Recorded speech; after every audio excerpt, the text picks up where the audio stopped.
सभी किसान भाइयों और बहनों को मेरे नमस्कार। कृषि दर्शन में आप सभी का स्वागत है। दोस्तों, आज हम बात कर रहे हैं एक ऐसे पशु की जिसको अक्सर हम अपने घरों में पालतू जानवर के तौर पर जानते हैं। जी हाँ, चर्चा हो रही है खरगोश की। लेकिन खरगोश के पालतू पशु होने के अलावा भी बहुत सारे व्यावसायिक लाभ हैं। खासतौर पर इसके ऊन और इसकी खाल से जो गर्म कपड़े तैयार किए जाते हैं, उनकी ठंडे प्रदेशों के अंदर काफ़ी हद तक मांग है। तो क्या है इसके और अधिक व्यावसायिक लाभ? आइए देखते हैं हमारी इस कृषि फिल्म के जरिए।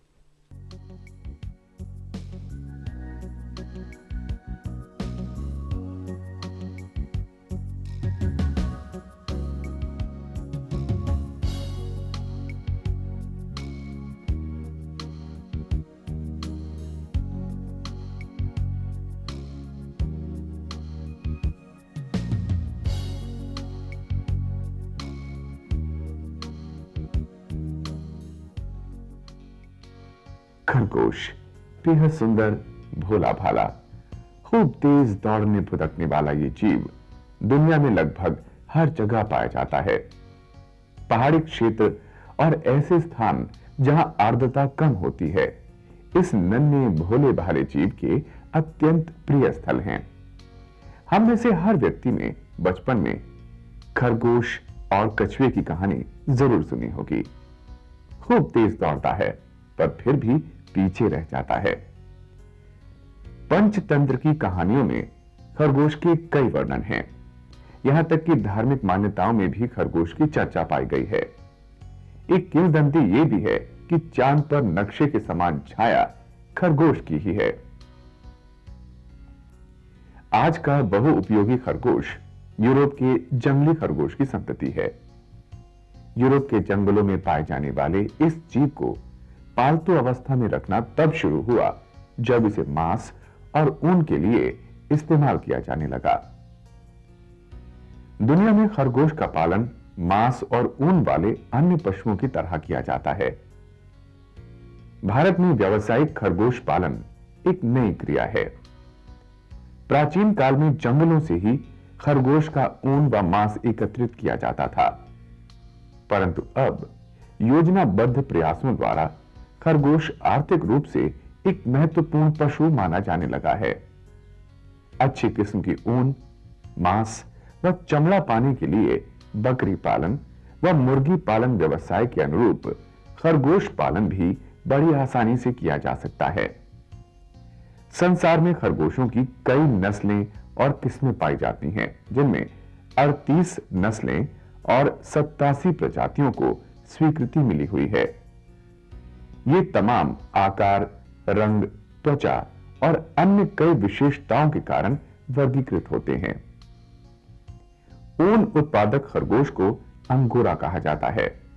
सबसे पहले अंगोरा खरगोश का पालन और विकास इंग्लैंड में हुआ। जर्मनी व दूसरे यूरोपीय देशों में इसका पालन पोषण बाद में शुरू हुआ। पिछले कुछ दशकों से यूरोपीय देशों एवं चीन में खरगोश के पालन पोषण को वैज्ञानिक स्वरूप दिया है। ऊन उत्पादक खरगोश अंगोरा की 3 प्रमुख प्रजातियां हैं: ब्रिटिश या इंग्लिश अंगोरा, फ्रेंच अंगोरा और German angora. German angora French और ब्रिटिश अंगोरा से वजन में भारी होता है और इसका शारीरिक भार 3.5 से 5 किलोग्राम तक होता है। इसके द्वारा ऊन का वार्षिक उत्पादन 600 ग्राम से 1 किलोग्राम तक हो जाता है। इस प्रजाति के खरगोश के मुंह, कान, टांगों एवं पंजों में भी काफी ऊन पाई जाती है। जर्मन अंगोरा ऊन उत्पादन और गुणवत्ता में ब्रिटिश और फ्रेंच से बेहतर होते हैं एवं इसके ऊन में गार्ड हेयर का अनुपात काफी कम होता है। मांस वाली खरगोश की प्रजातियों में New Zealand white, Soviet chinchilla, grey giant, white giant, black brown इत्यादि प्रमुख हैं। न्यूजीलैंड व्हाइट का रंग सफेद और आंखें लाल गुलाबी होती हैं। इसके शरीर का भार 3 से 5.5 किलोग्राम तक होता है। इनके कंधे, कमर एवं पिछली टांगें गोल एवं मांसल होती हैं। इसका मांस सफेद एवं चमड़ी मुलायम, घनी एवं एक रूप वाली होती है। भारत में इस प्रजाति को इंग्लैंड से मंगवाया गया था सोवियत चिंचिला खरगोश का रंग हल्का भूरा, आंखें भूरी या काली होती हैं। इसके शरीर का भार 4 से 5 किलोग्राम तक होता है। यह नस्ल सर्वप्रथम फ्रांस में पैदा की गई, फिर अमेरिका और रूस में इसका विकास हुआ। भारत में इस नस्ल को रूस से लाया गया था। इसका मांस सफेद और चमड़ी घनी और मुलायम होती है। ग्रे जायंट खरगोश का रंग हल्का भूरा, आंखें भूरी या काली होती हैं। इसके शरीर का भार 3.5 से 5 किलोग्राम तक होता है। इसके चर्म के बाल घने, मुलायम एवं हल्के भूरे रंग के होते हैं। इसे भी भारत में रूस से मंगवाया गया था। ब्लैक ब्राउन खरगोश का रंग गहरा भूरा काला का मिश्रण है। इसकी आंखें काली होती हैं। नर का शरीर का भार 4 से 5 किलोग्राम तथा मादा का भार 3 से 4 किलोग्राम होता है। हमारे देश में खरगोश पालन एवं अंगोरा ऊन से संबंधित उद्योगों का विकास अभी भी शुरुआती अवस्था में ही है। कुछ समय पहले तक खरगोश शौक एवं मनोरंजन के लिए ही पाले जाते थे। खरगोश पालन के विकास के लिए भारतीय कृषि अनुसंधान परिषद ने 1978-79 में इंग्लैंड एवं रूस से खरगोश की मांस एवं ऊन वाली उन्नत प्रजातियों का आयात कर इसके विकास की शुरुआत की। खरगोश पालन को लोकप्रिय बनाने और व्यावसायिक दृष्टि से लाभकारी बनाने में भारतीय पशु चिकित्सा अनुसंधान संस्थान ने भी बड़ी भूमिका निभाई है। बकरी व मुर्गी पालन व्यवसाय की तुलना में खरगोश पालन व्यवसाय अधिक लाभकारी होता है। उन किसानों और उद्यमियों के लिए जो बहुत ज्यादा निवेश करने में असमर्थ होते हैं, यह व्यवसाय लाभकारी सिद्ध हो सकता है। खरगोश की विशेषता यह है कि उसे ठंडे व गर्म दोनों तरह के ही भौगोलिक परिस्थितियों और जलवायु में पाला जा सकता है। भारत में हिमालय की निम्न पहाड़ियों वाले स्थान व पश्चिमी मरुस्थलीय प्रदेश, मध्य भारत, पश्चिमी व उत्तरी घाट तथा उत्तर पूर्व में बड़ी सुगमता से खरगोश को पाला जा सकता है। किसान अपने घर के पिछवाड़े में खरगोश पालन व्यवसाय को बड़ी आसानी से कर सकता है। 4 से 5 खरगोश के लिए अधिक वित्तीय निवेश या ज्यादा स्थान की आवश्यकता भी नहीं होती है। खरगोश का आवास साफ सुथरा तथा हवादार होना चाहिए। ये एक भीरू एवं कोमल पशु है, इसलिए इनका पालन पोषण ऐसे स्थान पर करना चाहिए जहां शोर शराबा एवं जंगली पशुओं का भय न हो। खरगोश के लिए 15 से 20 डिग्री सेंटीग्रेड तापमान उपयुक्त होता है। वैसे ये 0 डिग्री से 35 डिग्री सेंटीग्रेड तापमान सहन कर सकता है। 30 डिग्री सेंटीग्रेड से ऊपर तापमान पर इसकी प्रजनन क्षमता, ऊन उत्पादन तथा वृद्धि दर पर प्रतिकूल प्रभाव पड़ता है। बहुत कम तापमान 0 डिग्री सेंटीग्रेड से नीचे भी खरगोश पालन के लिए हानिकारक है तथा इस स्थिति में सर्दी से बचाने की व्यवस्था करनी पड़ती है तथा 10-15% आहार की मात्रा भी बढ़ानी पड़ती है। शशकशाला के लिए सबसे हानिकारक गैस अमोनिया होती है, जिसका शीघ्र निकास न होने पर खरगोशों में अनेक रोग पैदा हो सकते हैं। इसलिए शशकशाला से मल एवं मूत्र की नियमित सफाई ठीक से होती रहनी चाहिए। शशक गृह में 12 से 16 घंटे प्रकाश की व्यवस्था होनी चाहिए, जिसके लिए 60 से लेकर 100 वाट तक के बल्ब लगाने से काम चल जाता है। खरगोश पालने के लिए 60 गुना 45 गुना 45 सेंटीमीटर आकार के पिंजरों का प्रयोग किया जाता है। फर्श की जाली का आकार 1.25 गुना 2.5 सेंटीमीटर तथा चारों ओर की जाली का आकार 7.5 गुना 2.5 सेंटीमीटर होता है। अभिजनन वाली मादा के पिंजरे का परिमाप 75 गुना 45 गुना 45 सेंटीमीटर रखा जाता है, ताकि उसमें नेस्ट बॉक्स आसानी से रखा जा सके। पिंजरे में पानी व दाना रखने की भी व्यवस्था होती है। पिंजरों का होना खरगोश की सुरक्षा के लिए अत्यंत लाभदायक है, नहीं तो ये बेचारे कुत्ते, बिल्ली, सियारों और अन्य शिकारी पशुओं का शिकार बन जाते हैं। पिंजरा नरम स्टील, स्टेनलेस स्टील या एल्यूमिनियम का होना चाहिए। खरगोश में कोई बड़ी बीमारी सामान्य नहीं होती। खरगोश एक शाकाहारी पशु होने के नाते घास और चारा बहुत रुचि से खाता है। इसकी खाद्य सामग्री का लगभग 50% भाग घास और चारे पर निर्भर करता है। घास की किस्मों में लूसन, बरसीम, क्लोवर, राई घास, जई आदि काफी पौष्टिक होते हैं। वर्षा के मौसम में घास को थोड़ी देर सुखाकर देना लाभप्रद होता है। यदि घर के पिछवाड़े में खरगोश पालन हो रहा हो तो इनको मूली, गाजर, शलजम, बंद गोभी, चुकंदर, पालक एवं बची कुची सब्जी के पत्ते आदि सुगमता से दिए जा सकते हैं। खरगोश को घास एवं चारे के अलावा संतुलित आहार चूरे के रूप में या पेलेट के आकार में दिया जाता है।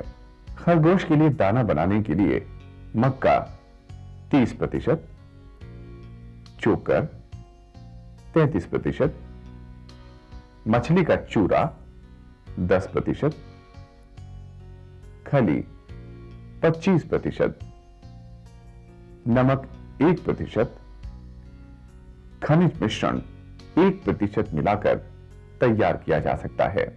खरगोश की आहार की मात्रा उसकी आयु एवं शारीरिक स्थिति पर निर्भर करती है।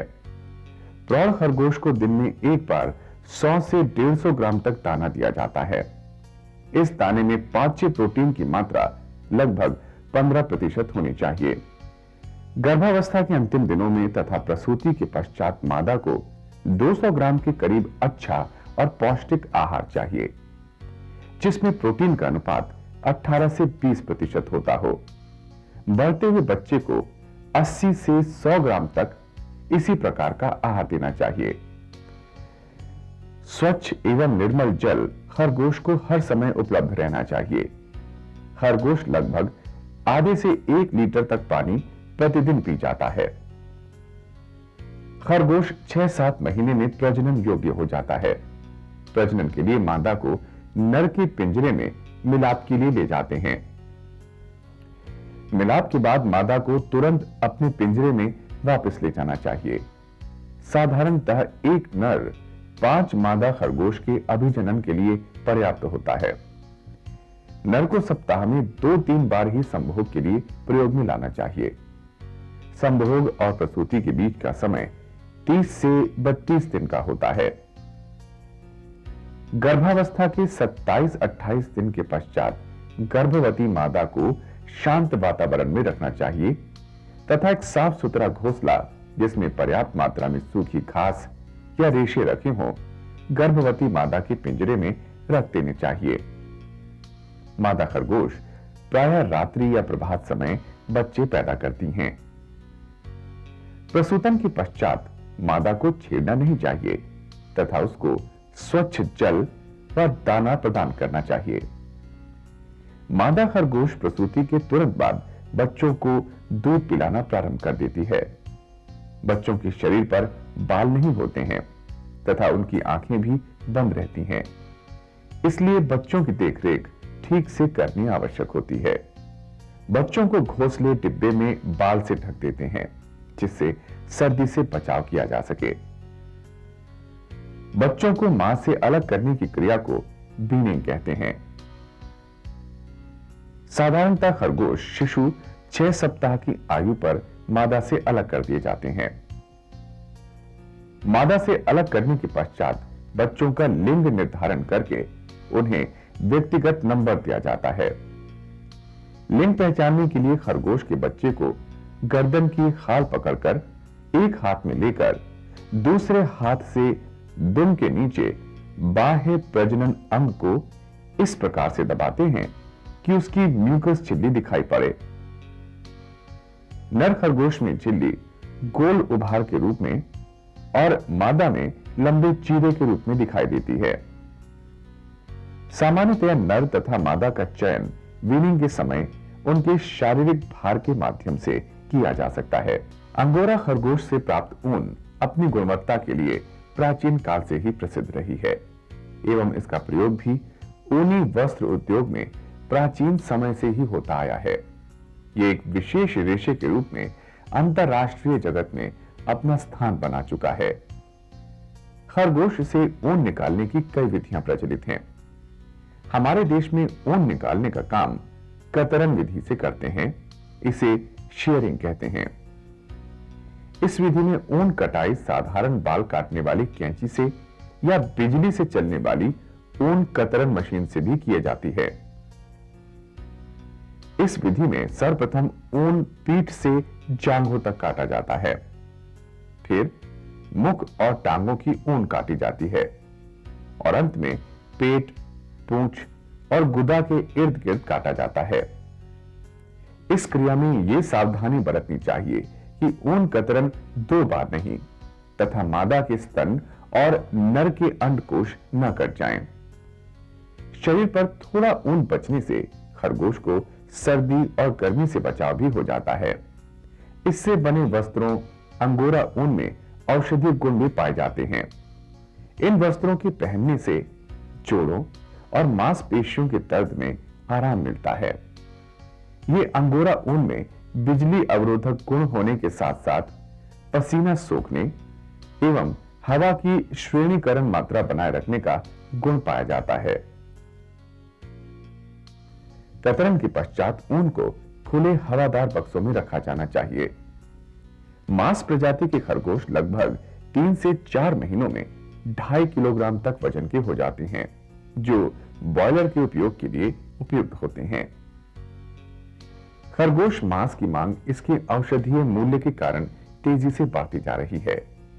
इसमें वसा एवं कोलेस्ट्रॉल की मात्रा भेड़, सुअर एवं मुर्गी मांस से काफी कम पाई जाती है, जबकि इसमें प्रोटीन की मात्रा इन सभी मांसों से अधिक मात्रा में पाई जाती है।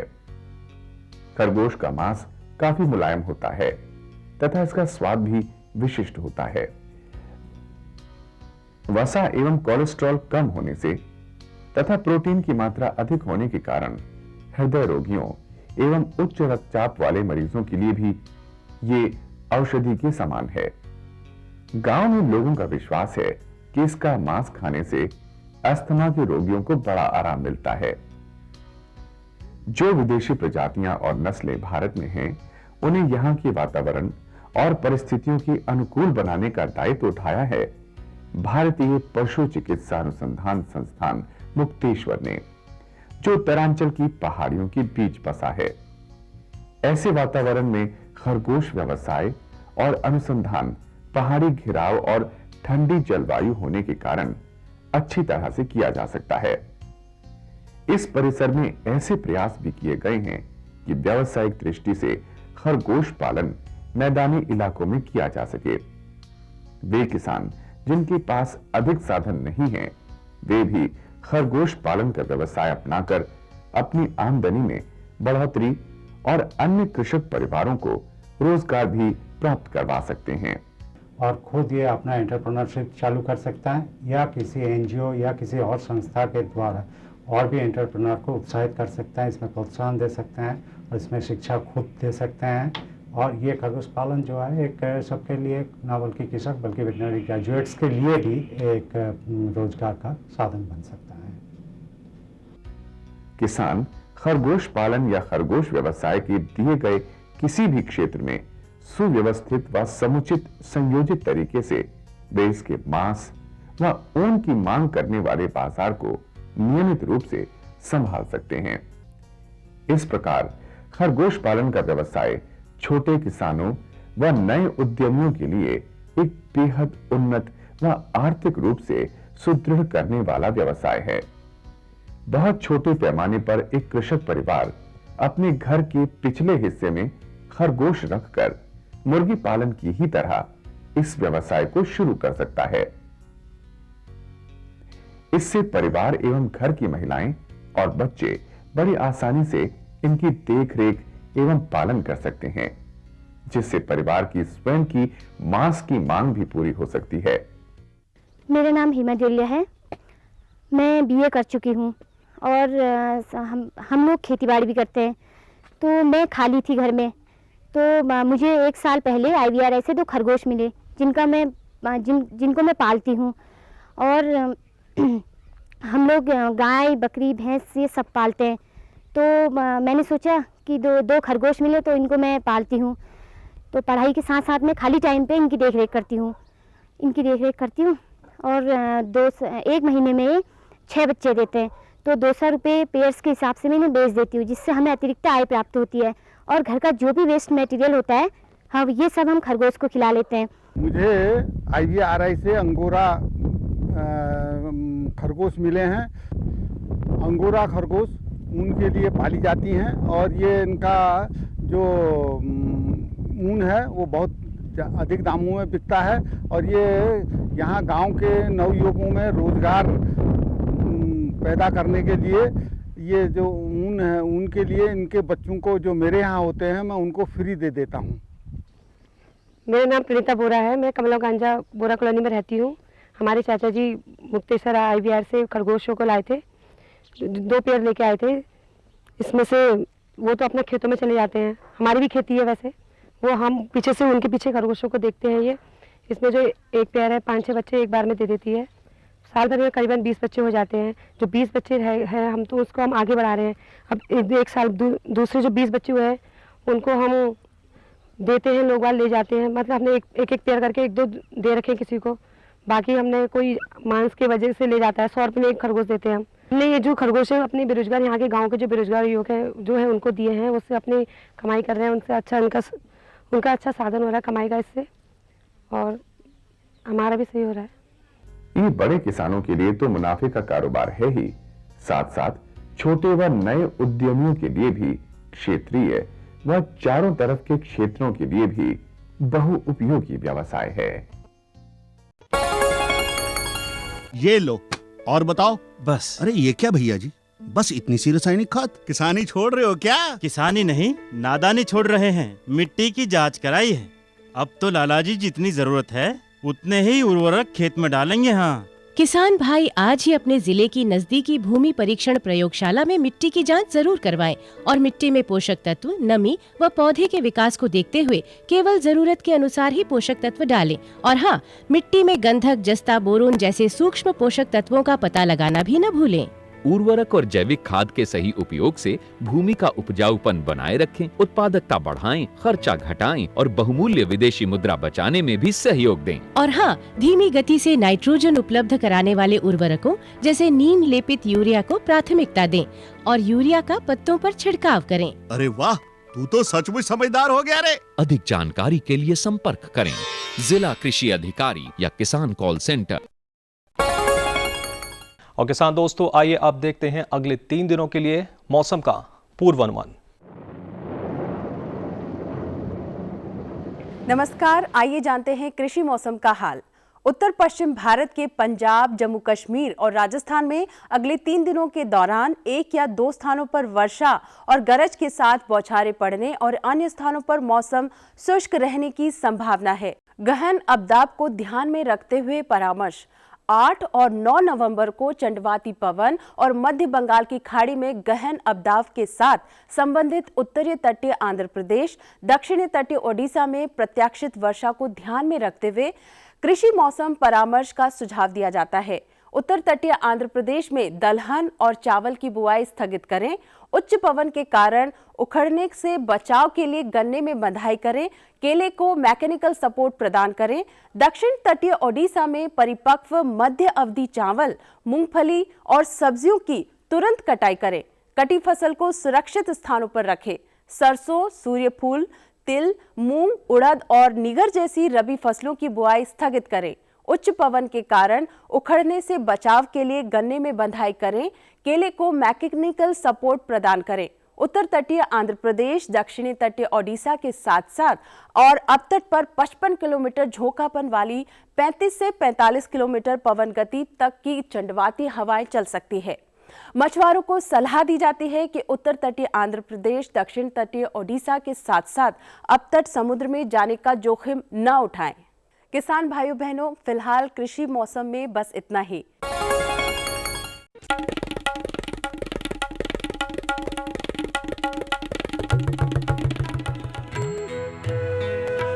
अम्मा जी, मैं चली स्कूल पढ़ने। स्कूल? पर शादी के वक्त तो तूने कहा था कि तू पढ़ी लिखी है। अरे अम्मा जी, फार्म स्कूल जा रही हूँ, खेती की नई नई बातें सीखने। आप भी चलो ना।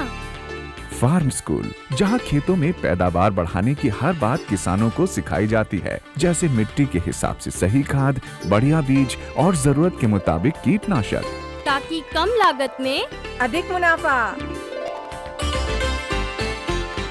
खुशबू की फुहार में, स्वाद की बहार में, तरक्की की तानों में, खिलती मुस्कानों में, हरे भरे पौधों में, बड़े बड़े सौदों में, मधुर भिनभिनाहट में, खुशियों की आहट में। NHM बागवानी मिशन, हमारी चाहत, आपकी मुस्कुराहट। तो दोस्तों, इस उम्मीद और भरोसे के साथ कि आने वाला कल खेती के लिए, कृषि के लिए और कृषि दर्शन के लिए और भी बेहतर होगा, फिलहाल चाहते हैं पूरी टीम के साथ अनुमति। बहुत धन्यवाद जुड़ने के लिए। नमस्कार।